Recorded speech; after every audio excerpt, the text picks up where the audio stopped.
ದೋಸ್ತಿಗಳಿಗೆ ಭಾರಿ ಮುಖಭಂಗ, 11 ಶಾಸಕರ ಬಂಡಾಯ, ಕಮಲ ದಳಕ್ಕೆ ಕೈಕೊಟ್ಟಿದ್ಯಾರು?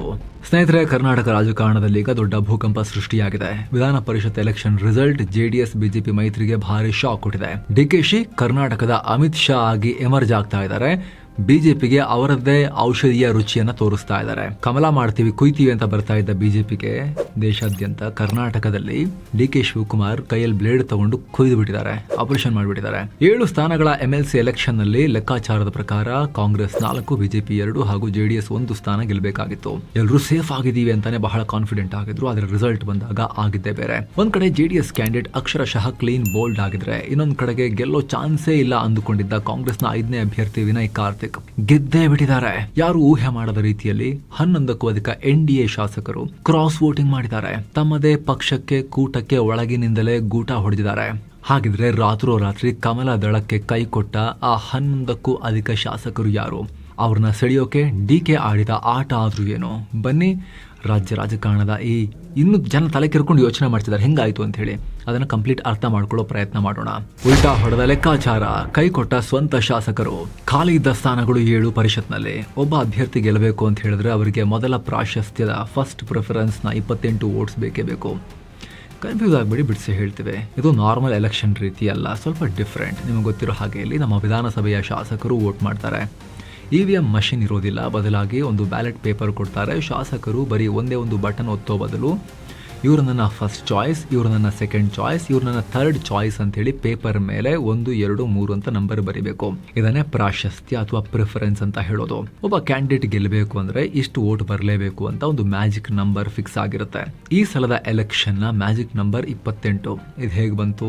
ಇದಕ್ಕೊಂದು ಸಿಂಪಲ್ ಲೆಕ್ಕಾಚಾರ ಇದೆ. ಒಟ್ಟು ವೋಟ್ ಮಾಡಿದ ಶಾಸಕರನ್ನ ಖಾಲಿ ಇರೋ ಸ್ಥಾನಗಳಿಗೆ 1 ಸೇರಿಸಿ ಭಾಗ ಮಾಡಬೇಕು.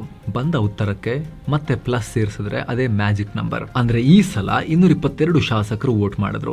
ಖಾಲಿದ್ದು 7 ಸ್ಥಾನ, ಅದಕ್ಕೆ 1 ಸೇರಿಸಿದ್ರೆ 8 ಆಯ್ತು. ಈ 222 8ರಿಂದ ಭಾಗ ಮಾಡಿದಾಗ 27 ಬರುತ್ತೆ. ಆ 27ಕ್ಕೆ ಪ್ಲಸ್ 1 ಸೇರಿಸಿದ್ರೆ ಬರೋದೇ ಈ 28. ಅಂದ್ರೆ 28 ಶಾಸಕರು ಇವರೇ ನಮ್ಮ ನಂಬರ್ 1 ಚಾಯ್ಸ್ ಅಂತ ವೋಟ್ ಹಾಕಿದ್ರೆ ಆ ಕ್ಯಾಂಡಿಡೇಟ್ ಗೆದ್ದ ಹಾಗೆ. ಒಂದು ವೇಳೆ ಗೆಲ್ಲೋ ಅಭ್ಯರ್ಥಿಗೆ 28ಕ್ಕಿಂತ ಹೆಚ್ಚು ವೋಟ್ ಬಿದ್ರೆ ಏನಾಗುತ್ತೆ? ಆ ಎಕ್ಸ್ಟ್ರಾ ವೋಟ್ ಖಂಡಿತ ವೇಸ್ಟ್ ಆಗಲ್ಲ. ಶಾಸಕರು ತಮ್ಮ ಪೇಪರ್ನಲ್ಲಿ ಸೆಕೆಂಡ್ ಚಾಯ್ಸ್ ಅಂತ ಯಾರಿಗೆ ಬರೆದಿರ್ತಾರಲ್ಲ ಆ ಅಭ್ಯರ್ಥಿಗೆ ಆ ಎಕ್ಸ್ಟ್ರಾ ವೋಟ್ ನ ಟ್ರಾನ್ಸ್ಫರ್ ಮಾಡ್ತಾರೆ. ಈ ತರ ಮಾಡಿ 7 ಜನರನ್ನ ಆಯ್ಕೆ ಮಾಡ್ತಾರೆ. ಈಗ ನಮ್ಮ ವಿಧಾನಸಭೆಯ ಲೆಕ್ಕಾಚಾರ ನೋಡಿ.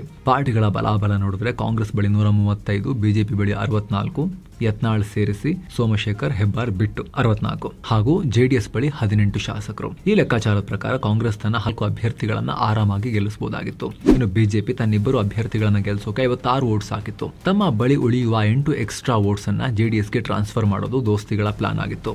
ಆದ್ರೆ ಇದೇ ಓವರ್ ಕಾನ್ಫಿಡೆನ್ಸ್ ಅವರಿಗೆ ಮುಳುವಾಗಿದೆ.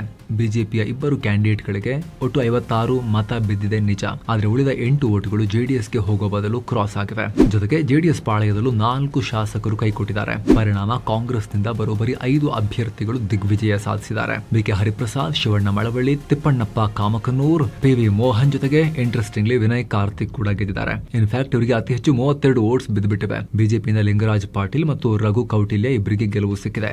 11 ವೋಟ್ ಕದ್ದಿದ್ಯಾರು? ಸ್ನೇಹಿತರೆ, ಸಿಕ್ಕಾಪಟ್ಟೆ ಡ್ರಾಮಾ ಆಯಿತು ವೋಟಿಂಗ್ ದಿನ. ಕಾಂಗ್ರೆಸ್ ಬಳಿದಿದ್ದು ಕೇವಲ 135 ಶಾಸಕರು. ಆದರೆ ಕಾಂಗ್ರೆಸ್ಗೆ ಬಿದ್ದ ಒಟ್ಟು ವೋಟುಗಳು ಬರೋಬ್ಬರಿ 151. 4 ಇಂಡಿಪೆಂಡೆಂಟ್ ಶಾಸಕರನ್ನ ಬಿಟ್ಟರು ಕೂಡ ಸುಮಾರು 12 ಜನ ಬಿಜೆಪಿ ಜೆಡಿಎಸ್ ನಿಂದ ಕ್ರಾಸ್ ವೋಟ್ ಮಾಡಿದ್ದಾರೆ. ಅದರಲ್ಲಿ ಒಬ್ಬರದು ಎಕ್ಸೆಸ್ ಮತ ಅಂತ ಹೇಳಿ ಸೆಕೆಂಡ್ ಪ್ರಿಫರೆನ್ಸ್ ಇದ್ದವರಿಗೆ ಹೋಗಿದೆ. ಹಾಗಾಗಿ ಸರಿಯಾಗಿ ಲೆಕ್ಕ ಸಿಗ್ತಾ ಇಲ್ಲ. ಬಟ್ ಹೇಗಿದ್ರು ಕೂಡ ಏನಿಲ್ಲ ಅಂದ್ರೂ 11 ಜನ ಕ್ರಾಸ್ ವೋಟ್ ಮಾಡಿದ್ದಾರೆ. ಅವರೆಲ್ಲ ಯಾರು? ರಾಜಕೀಯ ಪಡಸಾಲೆಯಲ್ಲಿ ಬಹಳ ಚರ್ಚೆ. ನಿಮ್ಮ ಗಮನಕ್ಕಿರಲಿ ಸ್ನೇಹಿತರೆ, ಇದರಲ್ಲಿ SD ಸೋಮಶೇಖರ್, ಶಿವರಾಮ್ ಹೆಬ್ಬಾರ್ ಅಂತವರು ಅವ್ರಿಗೆ 11 ಮಂದಿ ಲೆಕ್ಕಕ್ಕೆ ಹಾಕೊಂಡಿಲ್ಲ. ಅವರು ಉಚ್ಚಾಟಿತ ಶಾಸಕರು, ಇಂಡಿಪೆಂಡೆಂಟ್ ಅಂತ ಕನ್ಸಿಡರ್ ಆಗ್ತಾರೆ. ಇನ್ನು JDSನ GT ದೇವೇಗೌಡ ಅವರು ಕೂಡ ನಾನು ನನ್ನ ಆತ್ಮಸಾಕ್ಷಿಗೆ ತಕ್ಕಂತೆ ಮತದಾನ ಮಾಡಿದ್ದೇನೆ ಅಂತ ಹೇಳಿದ್ದಾರೆ. ಇನ್ನು ಯತ್ನಾಳ್ ಅವ್ರ ಬಗ್ಗೆ ಇಲ್ಲಿ ಡೌಟ್ ಇದ್ರೂ ಕೂಡ ಅವರು ಓಪನ್ ಆಗಿ ನಾನು ಬಿಜೆಪಿಗೆ ವೋಟ್ ಮಾಡಿದ್ದೀನಿ ಅಂತ ಹೇಳಿಕೆ ಕೊಟ್ಟಿದ್ದಾರೆ. ಸೊ ಈಗ ಕ್ರಾಸ್ ವೋಟಿಂಗ್ ಶಾಕ್ ಕೊಟ್ಟ ಹೊಸ ಮುಖಗಳು ಯಾರು ಅನ್ನೋ ಟೆನ್ಷನ್ ದೋಸ್ತಿಗಳ ನಿದ್ದೆಗೆಡಿಸಿದೆ. ಅದರಲ್ಲೂ ಕೂಡ ಬಿಜೆಪಿಗೆ ದೊಡ್ಡ ಶಾಕ್. ಬಿಜೆಪಿ ಛಿದ್ರ ಆಗಿ ಹೋಗಿದೆ. ಇಲ್ಲಿ JDS ಅಲ್ಲಿ ಇದೇನು ಬಹಳ ಹೊಸ ವಿಚಾರ ಅಲ್ಲ, ಅದು ಮಾಮೂಲಿ. ಅವರು ಸೀಟು ರಾಜ್ಯಸಭಾ, ವಿಧಾನ ಪರಿಷತ್ತು ಬೇರೆ ಬೇರೆ ಥರ ಕೊಡ್ತಾರೆ ಅವರು. ಆ ರೀತಿ ಆರೋಪ ಅವ್ರ ಮೇಲಿದೆ. ಓಕೆ, ಕ್ರಾಸ್ ವೋಟಿಂಗು ಕೂಡ ದೊಡ್ಡ ವಿಚಾರ ಅಲ್ಲ. ಆದರೆ ಬಿಜೆಪಿಲಿ ಇಷ್ಟು ದೊಡ್ಡ ಪ್ರಮಾಣದಲ್ಲಿ ಆಗಿರೋದು ಕಮಲ ಹರಿದು ಹೋಗಿರೋ ಸಿಗ್ನಲ್ ಕೊಡ್ತಾ ಇದೆ. ಇದು ಈಗ ಡ್ಯಾಮೇಜ್ ಕಂಟ್ರೋಲ್ ಬಿಜೆಪಿ ಅವ್ರದ್ದು. ರಾಜ್ಯ ಬಿಜೆಪಿ ಅಧ್ಯಕ್ಷ ವಿಜಯೇಂದ್ರ ಹಾಗೂ ವಿಪಕ್ಷ ನಾಯಕರಾಗಿರೋ R ಅಶೋಕ್ ನೇತೃತ್ವದಲ್ಲಿ ಮೇಲಿಂದ ಮೇಲೆ ತುರ್ತು ಮೀಟಿಂಗ್ಗಳು. ಯಾರು ಹಾಕಿದ್ದು ಅಂತೇಳಿ ಒಳಗೊಳಗೆ ಬೇಹುಗಾರಿಕೆ. ಬಿಜೆಪಿ ವರಿಷ್ಠರಿಗೂ ಮಾಹಿತಿ ಹೋಗಿದೆಯಂತೆ. CT ರವಿ ನೇತೃತ್ವದಲ್ಲಿ ಸತ್ಯ ಶೋಧನಾ ಸಮಿತಿ ಕೂಡ ರಚನೆಯಾಗಿದೆ. ಇತ್ತ ಕೇಂದ್ರ ಮಂತ್ರಿ ಕುಮಾರಸ್ವಾಮಿ ಅವರ ಅಸಮಾಧಾನದ ಕಟ್ಟೆ ಒಡೆದಿದೆ. ಯಾರೆಲ್ಲ ಕ್ರಾಸ್ ವೋಟ್ ಮಾಡಿದಾರೋ ನನಗೆ ಗೊತ್ತಿದೆ ಅಂತ ಹೇಳಿದ್ದಾರೆ. ಇವರಿಗೆ ಎಲ್ಲರದ್ದು ಎಲ್ಲ ಇನ್ಫಾರ್ಮೇಷನ್ ಗೊತ್ತಿರುತ್ತೆ ಇವರಿಗೆ, ಹಂಗೆ ಹೇಳಿದ್ದಾರೆ.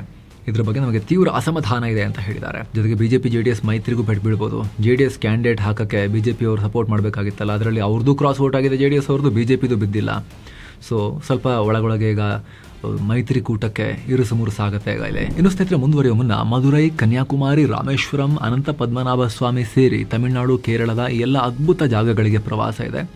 ಎಲ್ಲವನ್ನ ಒಳಗೊಂಡಿರೋ ಪ್ಯಾಕೇಜ್ ಇದೆ. ಎಕ್ಸ್ಟ್ರಾ ಏನು ಖರ್ಚಿರೋದಿಲ್ಲ. ಆಸಕ್ತರು ಕಾಲ್ ಮಾಡಿ ಬುಕ್ ಮಾಡಿಕೊಂಡು ಹೋಗಿ ಬರ್ಬೋದು. DKಶಿ ಮ್ಯಾಜಿಕ್. CM ಆದ್ಮೇಲೆ ಮೊದಲ ಮೆಗಾ ವಿಕ್ಟರಿ. ಸಿದ್ದರಾಮಯ್ಯ ಅವ್ರನ್ನ ಇಳಿಸಿ CM ಪಟ್ಟ ಪಡೆದ ಬಳಿಕ DK ಶಿವಕುಮಾರ್ ಎದುರಿಸಿದ ಮೊದಲ ಟ್ರಬಲ್ ಶೂಟಿಂಗ್ ಗೇಮ್ ಆಗಿತ್ತು ಇದು. ತಮ್ಮದೇ ಶಾಸಕರಿಗೆ ಪವರ್ಫುಲ್ ಟಾಸ್ಕ್ ಕೊಟ್ರು. ಇದು ಆಪರೇಷನ್ ಕಮಲಕ್ಕೆ ಒಂದು ರಿವರ್ಸ್ ಆಪರೇಷನ್ ಕೈ ಅಂತ ಹೇಳ್ಬೋದು ನೀವು. ಯಾವಾಗ ಕಾಂಗ್ರೆಸ್ 5ನೇ ಕ್ಯಾಂಡಿಡೇಟ್ ಅನ್ನ ಕಣಕ್ಕಿಳಿಸ್ತೋ ಆಗಲೇ ಬಿಜೆಪಿಗೆ ಡೌಟ್ ಶುರುವಾಗಿತ್ತು. ಆದರೆ DK ಶಿವಕುಮಾರ್ ಆಪರೇಷನ್ ಯಾವ ಲೆವೆಲ್ಗೆ ವರ್ಕೌಟ್ ಆಗಿದೆ ಅಂತ ಹೇಳಿದ್ರೆ, NDA ನಾಯಕರಿಗೆ ತಮ್ಮ ಶಾಸಕರು ಕೈ ಕೊಡ್ತಿದ್ದಾರೆ ಅನ್ನೋ ಐಡಿಯಾನೇ ಇರಲಿಲ್ಲ. ವೋಟಿಂಗ್ ಮುಗಿಯೋ ತನಕ ಕೂಡ ಇದಕ್ಕೆ ಕಾಂಗ್ರೆಸ್ ಹೈಕಮಾಂಡ್ಗೆ ಫುಲ್ ಪುಳಕ ಆಗಿಬಿಟ್ಟಿದೆ. ಇಡೀ ದೇಶದಾದ್ಯಂತ ಬಿಜೆಪಿ ನಮಗೆ ಬ್ಲೇಡ್ ಹಾಕ್ತಾ ಇದೆ, ಕುಯ್ತಾ ಇದೆ. DKಶಿ ಬಿಜೆಪಿಗೆ ಕುಯ್ದು ಬಿಟ್ರಲ್ಲ ಅಂತ ಹೇಳಿ ಕಾಂಗ್ರೆಸ್ಗೆ ಬಂದ 11ಕ್ಕೂ ಅಧಿಕ ಎಕ್ಸ್ಟ್ರಾ ವೋಟುಗಳು ಐತಿಹಾಸಿಕ ಅಂತ ರಾಜ್ಯ ಉಸ್ತುವಾರಿ ಸುರ್ಜೇವಾಲಾ ಬಹಳ ಖುಷಿಯಿಂದ ಆನಂದ ತುಂದಿದರಾಗಿಬಿಟ್ಟಿದ್ದಾರೆ. ಕಾಂಗ್ರೆಸ್ ದಾರಿ ಕ್ಲಿಯರ್, ದೊಡ್ಡ ಬಿಲ್ಗಳು ಪಾಸ್ ಆಗುತ್ತಾ? ಈ ಗೆಲುವಿನಿಂದ 75 ಸದಸ್ಯ ಬಲದ ಮೇಲ್ಮನೆಯಲ್ಲಿ ಕಾಂಗ್ರೆಸ್ಗೆ ಪೂರ್ಣ ಬಹುಮತ ಸಿಕ್ಕಿದೆ. 39 ಸೀಟುಗಳನ್ನು ಕಾಂಗ್ರೆಸ್ ತನ್ನದಾಗಿಸ್ಕೊಂಡಿದೆ. ಕೌನ್ಸಿಲಲ್ಲಿ ಮೆಜಾರಿಟಿಗೆ ಬೇಕಾಗಿರೋದು 38 ಸೀಟ್ಸ್. ಇಷ್ಟು ದಿನ ಏನಾಗಿತ್ತು, ಕಾಂಗ್ರೆಸ್ಗೆ 37 ಸೀಟ್ ಇತ್ತು, ಬಹುಮತ ಇರಲಿಲ್ಲ. ಹತ್ತಿರ ಇದ್ರೂ ಕೂಡ ಬಹುಮತದ ಇಂಪ್ಯಾಕ್ಟ್ ಇರಲಿಲ್ಲ. ಬಿಜೆಪಿ JDS ಮೈತ್ರಿಗೂ ಒಟ್ಟಿಗೆ 36 ಸೀಟ್ಗಳ ಬಲ ಇತ್ತು. ಆದ್ರೀಗ ಕಾಂಗ್ರೆಸ್ಗೆ ಫುಲ್ ಮೆಜಾರಿಟಿ ಕ್ರಾಸ್ ಆಗಿದೆ. ಸೊ ಈಗ ಪೆಂಡಿಂಗ್ ಇರೋ 10 ಹಲವು ಕಾಂಟ್ರವರ್ಷಿಯಲ್ ಬಿಲ್ಗಳು ಬಹಳ ಈಸಿಯಾಗಿ ಪರಿಷತ್ನಲ್ಲೂ ಪಾಸ್ ಆಗೋ ಲೆಕ್ಕಾಚಾರ ಇದೆ. ಉದಾಹರಣೆಗೆ ಕಾಂಗ್ರೆಸ್ ಭರವಸೆ ಕೊಟ್ಟಿದ್ದು ಅಧಿಕಾರಕ್ಕೆ ಬಂದರೆ ಗೋಹತ್ಯೆ ನಿಷೇಧವನ್ನು ವಾಪಸ್ ಪಡಿತೀವಿ ಅಂತ ಹೇಳಿ ಆ ಕಾಯ್ದೆಯನ್ನು. ಅಂತಹ ಮಹತ್ವದ ನಿರ್ಧಾರಗಳನ್ನು ಕಾಂಗ್ರೆಸ್ ಈಗ ಯಾವುದೇ ನೆಪ ಕೊಡೋಕ್ಕಾಗಲ್ಲ, ಆರಾಮಾಗಿ ಅವರು ಪಾಸ್ ಮಾಡ್ಕೋಬಹುದು ಮನ್ಸು ಮಾಡಿದ್ರೆ. ಹಾಗೆ 2024ರಲ್ಲಿ ತಂದಿದ್ದಂತಹ ಹಿಂದೂ ಶ್ರೀಮಂತ ದೇಗುಲಗಳ ಆದಾಯದ ಒಂದು ಭಾಗವನ್ನ ಸಾಮಾನ್ಯ ನಿಧಿಗೆ ಬಳಸಿಕೊಳ್ಳುವ ಬಿಲ್ಲನ್ನ ಇದೇ ಮೇಲ್ಮನೆಯಲ್ಲಿ ಒಟ್ಟಾಗಿ ಸೇರಿ ದೋಸ್ತಿಗಳು ಬ್ರೇಕ್ ಮಾಡಿದ್ರು. ಅದಕ್ಕೂ ಈಗ ದಾರಿ ಕ್ಲಿಯರ್ ಆಗುತ್ತೆ. ಇದು NDA ಪಾಳಯಕ್ಕೆ ಕರ್ನಾಟಕದಲ್ಲಿ ದೊಡ್ಡ ಹೊಡೆತ. ವಿಪಕ್ಷವಾಗಿ ಸರ್ಕಾರವನ್ನ ಕಟ್ಟು ಹಾಕೋ ದೊಡ್ಡ ಅಸ್ತ್ರವನ್ನ ಬಿಜೆಪಿ JDS ಈಗ ಕಳ್ಕೊಂಡಿದ್ದಾರೆ ಪರಿಷತ್ನಲ್ಲಿ. ಈ ಬಗ್ಗೆ ನಿಮ್ಮ ಒಪಿನಿಯನ್ ಕಾಮೆಂಟ್ ಮಾಡಿ ತಿಳಿಸಿ. ಹಾಗೆ ಸ್ನೇಹಿತರೆ, ವಿಡಿಯೋ ಕೆಳಗಿರೋ ಜಾಯಿನ್ ಬಟನ್ ಮೂಲಕ ಆಸಕ್ತ ವೀಕ್ಷಕರು ಮಸ್ತ್ ಮಗ ಚಾನಲ್ಗೆ ಮಿಸ್ ಇಲ್ಲದೆ ಮೆಂಬರ್ ಆಗಿ ಜಾಯಿನ್ ಆಗಿ ಅನ್ನೋದು ನಿಮ್ಮ ರಿಕ್ವೆಸ್ಟ್. ಆಸಕ್ತರು ಜಾಯಿನ್ ಬಟನ್ ಮೇಲೆ ಕ್ಲಿಕ್ ಮಾಡೋ ಮೂಲಕ ಡೀಟೇಲ್ಸ್ ಚೆಕ್ ಮಾಡಿ ಮತ್ತೆ ಭೇಟಿ ಆಗ್ತಿರೋಣ. ನಮಸ್ಕಾರ ಸ್ನೇಹಿತರೆ.